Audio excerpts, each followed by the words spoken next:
네, 윤 대통령은 또 이번 순방에서 폴란드와 손잡고 우크라이나 재건 사업을 본격화하기로 했습니다. 직접 들어보시죠. 우크라이나 재건에 있어 최적의 파트너가 될 수 있다는 점에도 공감하였습니다. 양국 기업 간 협력을 확대해 나아갈 수 있는 좋은 기반이 될 것으로 확신합니다. Nowoczesny sprzęt obronny dla naszych żołnierzy w Korei, ale że przede wszystkim także ten sprzęt będzie produkowany w Polsce. Na tym bardzo nam zależy. 네, 한국의 우크라이나 재건 사업 참여 규모가요, 66조 원에 이른다고 합니다. 이 대한민국 1호 영업사원을 자처하고 있는 윤 대통령인데, 차장님, 네. 이번에 우크라이나를 방문한 이유가 이 재건 사업 때문이기도 할까요? 네.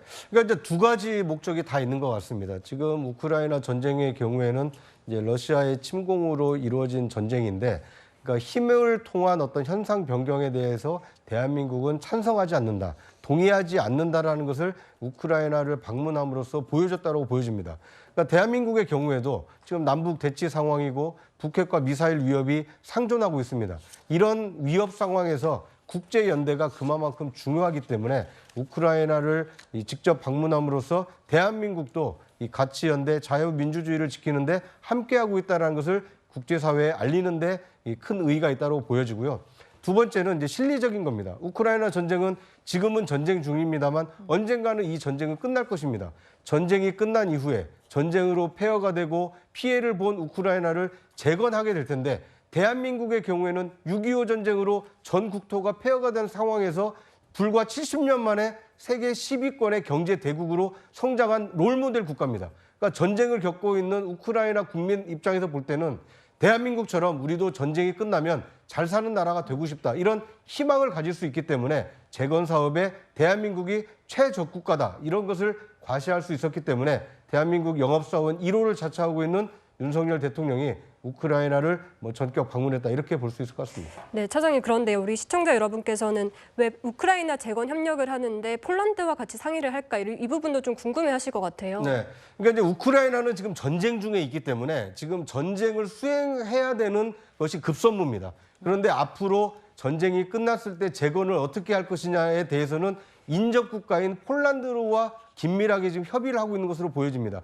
특히 폴란드의 경우에는 우크라이나에 무기도 지원하고 있고 여러 가지 편의를 제공을 하고 있기 때문에 네. 앞으로 우크라이나 전쟁이 끝났을 때 재건 사업을 주도적으로 하는 것은 우크라이나 국가가 되겠습니다만, 가장 인접국인 폴란드가 가장 긴밀한 협력국으로 재건에 참여할 가능성이 크기 때문에 우리나라의 경우에도 폴란드와 함께, 그러니까 일반적으로 큰 사업의 경우에는 컨소시엄을 구성하지 않습니까? 네. 마찬가지로 우크라이나 재건이라는 큰 프로젝트에 폴란드가 주관사가 되고 대한민국이 함께하는 컨소시엄을 구성하는 이런 빅 피처, 큰 그림이 좀 그려지고 있다, 이렇게 볼 수 있을 것 같습니다. 네, 서정욱 변호사님, 구자용 차장도 방금 말씀하셨지만 어쨌건 우리가 한강의 기적을 한번 일구인 기억이 있기 때문에 이런 경험들이 이제 우크라이나 재건 사업을 하는데 좀 유리하게 도움이 될 것 같다, 그런 측면이 있는 것 같습니다.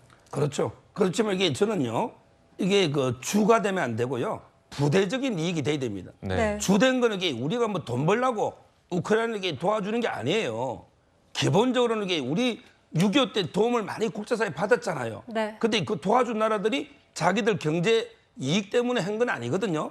우리도 이게, 저는 국제 보편적인 규범에 따라서 자유를 침해하는 세력의 전체주의 독재 세력에 맞서서 자유를 국제 연대를 통해 수호한다는, 이게 주된 목적이 되고요. 거기에 따른 부수적인 이익으로 재건 사업을 하다 보면, 물론 이게 전체 규모가 어떤 통계는 이게 2,000조까지 된다는 것도 있고 1,000몇백 조이 노잖아요. 우리가 이제 66조 여러 가지 노는데, 저는 이게 단순하게 어떤 경제적 이익, 이게 주가 되는 건 아니고 순수하게 우크라이나 재건을 우리가 순수한 마음으로 도와주면 결국에 윈윈, 우리도 이게 경제적 이익을 얻을 수 있는 이런 상황이 될 거로 보입니다. 알겠습니다.